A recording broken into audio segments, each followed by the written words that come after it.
सभी दोस्तों को मेरा नमस्कार। मैं सचिन मौर्य।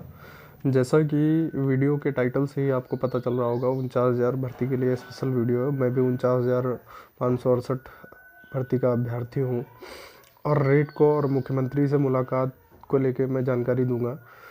हमारी दरअसल बात हो चुकी है डिप्टी सीएम से मुलाकात की, और जो मुख्यमंत्री है हमारे सीएम साहब, उनसे भी बात होने के लिए अपॉइंटमेंट मिल जाएगा। जैसे ही होगा हम बताएंगे।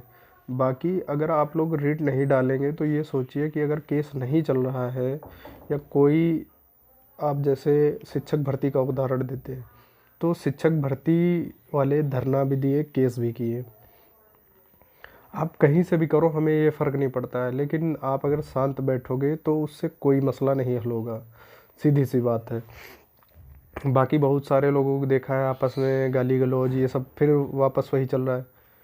भाई जो बीत गया उस पर पर्दा डालो। और बाकी बहुत सारे बच्चे ऐसे हैं ग्रुपबाजी कर रहे हैं, तो ग्रुपबाजी भी करें, हमें कोई समस्या नहीं है। हालांकि मैं किसी ग्रुप में अब जाता ही नहीं हूँ। जो भी आता है मेरे पास लिंक वगैरह छोड़ देता हूँ उसको मैं। किसी बच्चे ने ऐड कर दिया तो वो बात की अलग है, लेकिन मैं ग्रुप सारे लेफ़्ट कर दिया हूँ मैंने।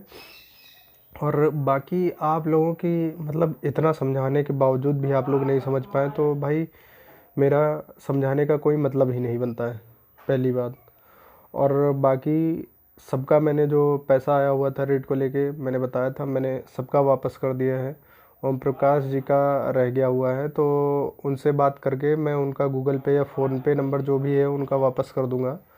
बाकी सैटरडे को शायद डिप्टी सीएम से भी मुलाकात हो जाए हमारी, और हम वकील साहब से भी जाके उनके चैम्बर में अपने लखनऊ बेंच में भी जाके बात करेंगे। और जो भी आना चाहे सैटरडे को वो मुलाकात कर सकते हैं, क्योंकि 8 बजे तक मैं लखनऊ पहुंच जाऊंगा। उसके बाद 1 डेढ़ घंटे इधर अपना वकील साहब से बात जो भी होगी, उसके बाद देखता हूँ जो डिप्टी सीएम से मिलने की बात है, अगर वो मुलाकात हो जाती है, क्योंकि हमारे गांव से ही एमएलसी हुए कानपुर क्षेत्र से माननीय रामचंद्र सिंह प्रधान जी, तो उनसे भी मैं बात करता हूँ, देखता हूँ क्या बनता है। बाकी आप लोग अपने स्तर पे जो भी कोशिश करी जाए या बने वो करते रहिए। हम ये नहीं कहते हैं कि आप करना ही बंद, कोशिश नहीं करेंगे तो आपका जो गोल्डन टाइम था वो बीत गया है, पहली बात। क्योंकि चुनाव के टाइम अगर आप लोगों ने धरना अच्छे से दिया होता तो आज कुछ परिणाम अलग होते हैं। और बात कर लेते हैं हाई कोर्ट सुप्रीम कोर्ट की जो ऑर्डर हुए हैं। अभी भी बहुत सारे बच्चे मतलब कंफ्यूज हैं भैया। 2018 बी, तो 2018 बी का ना हाई कोर्ट में भी कहीं एक लाइन में वर्ड कहीं भी कुछ नहीं था, और ना ही सुप्रीम कोर्ट के ऑर्डर में भी एक वर्ड नहीं था। रीज़न मैं आपको बताऊं कि हमारी जो रिटें आपस में कनेक्ट करा दी जाती है, इसका मुख्य कारण है कि हमारे भर्ती पे बहस ना होना। बाकी आपको कुछ भी बताया जाए उससे हमें कोई नहीं फ़र्क पड़ता है। कि लोग बड़ी बड़ी बताते हैं हमारे ये हुआ हमें वो हुआ, एज रिलैक्सेशन। अरे एज रिलैक्सेशन अगर लिखा हुआ है तो किस भर्ती के लिए लिखा हुआ है ये भी तो आप मुझे बताइए। ये बात आप समझते ही नहीं।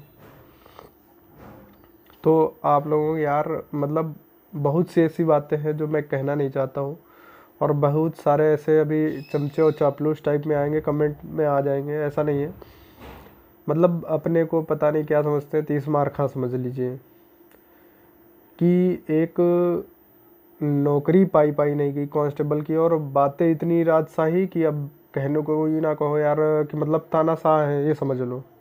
और कांस्टेबल की नौकरी करने आ रहे हैं ये समझ लो, उनके लिए मैं बता रहा हूँ।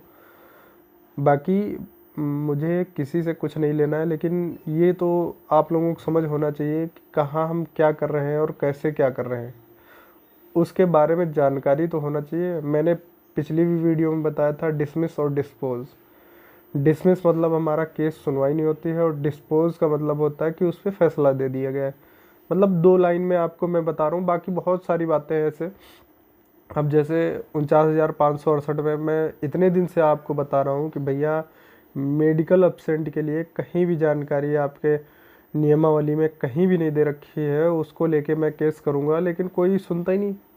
भाई अगर नहीं सुनते हो कोई बात नहीं, हमें कोई फ़र्क नहीं पड़ता। मेरा केस चल रहा है, मेरे में भाई राजप्रकाश थे मुखियाची झांसी से, और मैं अपने केस की बता रहा हूँ, 4386 उसका केस नंबर है, जो अभी अपॉइंट नहीं हो पा रहा है, मेजर नहीं हो पा रहा है। रीज़न, जो मुखियाची राजप्रकाश थे झांसी से, वो फरार हो चुके हैं, वो किसी का फ़ोन ही नहीं उठाते हैं।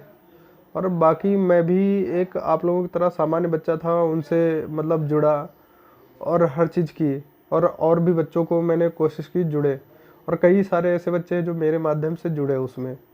लेकिन ये है कि मैं उनको गलत नहीं कहता हूँ, लेकिन आपने केस किया तो उसके साथ आपको आगे आगे चलना चाहिए था।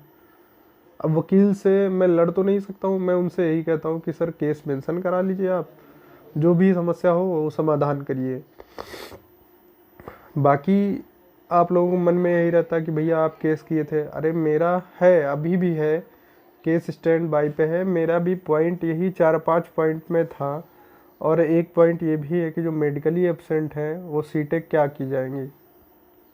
और उस दिन मैंने एक ऑडियो सुनी थी, शायद विपुल जी की थी, जो हॉरिजेंटल या वर्टिकल वैकेंसी को लेके थी, कि उसमें जो सीटें खाली हैं एक्स सर्विसमैन और ये सब, तो भाई वो जाहिर सी बातें हैं, वो सिविलियन को मिलती है, और आप लोग इस बात को समझते नहीं हैं। मैंने ये बात पहले भी आपको समझाई थी काफ़ी टाइम पहले, लेकिन आप लोग समझना नहीं चाहते। जो बच्चे अभी भी ओवर एज नहीं हुए वो तो तैयारी करे, मैं सीधी सी बात बोलता हूँ। और जो ओवर एज हो चुके हैं वो मेहनत करके देख ले, कुछ परिणाम बदल सकता है। मैं ये नहीं कहता हूँ सारा का सारा मैं परिणाम बदल दूंगा, लेकिन कुछ परिणाम हद तक बदल सकता है। जैसे शिक्षक भर्ती में 6800 की लिस्ट जारी हुई थी, इसी तरह हो सकता है 3000 के आसपास या 2500, या हो सकता है मुख्यमंत्री जी के जो भी मन में आ जाए, मंशा हो जाए, पूरी ही वैकेंसी भर दे। ऐसा नहीं है, मैं ये नहीं कहता हूँ, लेकिन आप जब अपनी तरफ से कोशिश नहीं करेंगे और इधर उधर भटकते रहेंगे। और हाँ, मुझे ये जानकारी मिली थी कि गोरखपुर में कुछ बच्चे जा रहे हैं, अच्छी बात है, मिलें और वार्ता करें सीएम साहब से जनता दरबार में। और मेरी भी कोशिश रहेगी, अगर मैं पहुंच पाता हूं तो ठीक है, नहीं तो मेरा यहाँ 30 तारीख तक बोले हैं भैया, हमारे जो पार्टी में कार्यरत हैं उनसे बात हो रही थी, तो कह रहे थे 30 तारीख तक हो सकता है अपॉइंटमेंट मिल जाए। कोशिश वो भी अपनी तरफ से कर रहे हैं, क्योंकि हमारे गांव से भी एमएलसी हुए हैं रामचंद्र सिंह प्रधान, उन्नाव क्षेत्र से, और जो केंद्रीय राज्य मंत्री हैं माननीय कौशल किशोर जी, वो हमारे ही विधानसभा, मलिहाद विधानसभा से हैं, केंद्रीय राज्य मंत्री हैं। तो उनसे मुलाकात कर ली जाए, लेकिन उनसे कोई ख़ास फ़ायदा नहीं है। मेरा प्रयास यही डिप्टी सीएम केशव प्रसाद मौर्य और या ब्रजेश पाठक जी से मुलाकात हो जाए, और फिर डायरेक्टली सीएम सर से कहीं भी लिंक भिड़ा के बात हो जाए। तो आप लोग इन सब चीज़ों के लिए थोड़ा अगर अपने लिए अवेयर नहीं होंगे तो यार क्या किया जा सकता है, एक बंदा कहाँ तक दौड़ेगा। आप लोग अपनी तरफ से भी कोशिश करा करिए ना। और बाकी एक दिन मैं मेडिकल एब्सेंट के बारे में डीजी साहब से भी मिलने जाऊंगा, देखता हूँ क्या वो बताते हैं। बाकी मैं अपना रेट भी मेंशन करूँगा, क्या है कैसे है, वो उसकी जानकारी जो भी है वो बताएंगे जैसे होगा। बाकी आप लोग थोड़ा अगर सहयोग करेंगे तो नई रेट यहाँ फाइल की जाएगी। सैटरडे को वकील साहब से जो भी बात होगी आमने सामने आपकी भी बात हो जाएगी। हो सकता है लाइव वीडियो चले या रिकॉर्डिंग मैं डाल दूंगा वहाँ सामने की। और आप लोग अगर कुछ करना चाहते हैं तो कुछ करने के लिए, कुछ पाने के लिए खोना भी पड़ता है, ये समझ लीजिए। अगर नहीं है तो आप घर बैठिए, कुछ नहीं होने वाला, सीधी सी बात है। धन्यवाद।